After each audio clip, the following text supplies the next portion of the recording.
Okay, this report may be a little self-explanatory, but it is interesting. So let's take a look at it.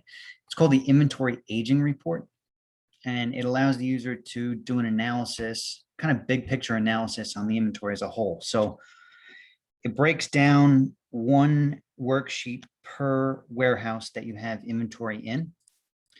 And then for each of them, it's going to give you one row per product. And then the columns represent, so for each given time period, you have one column for the quantity and one column for the value. So you can see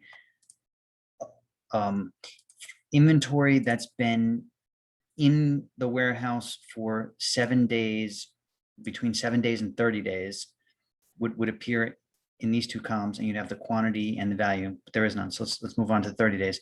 So like this would be inventory that's been sitting in the warehouse between 30 and 60 days, because it's starting on that to the next one. So you have, of this product, there are 101 in inventory valued at $54.30.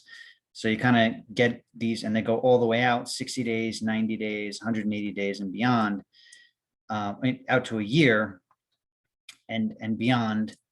And the idea here is, if you have inventory, particularly anything that is perishable or that sort of the value declines over time, then this is a good way to get sort of an analysis on that.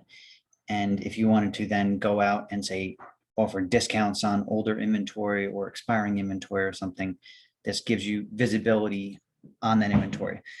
In terms of how the numbers themselves are calculated, so it appears in the column, the quantity and value appear in a column based on the warehouse receive date. So it compares today's date to the warehouse receive date, and we'll put it in the appropriate columns.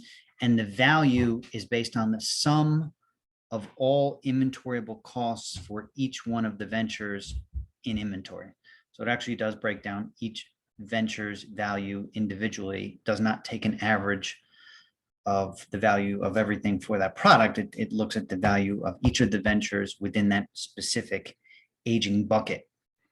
And then you have totals out here at the end. So you have total quantity in inventory for each one of those products, and then the total value of the inventory for each one of the products in inventory by warehouse.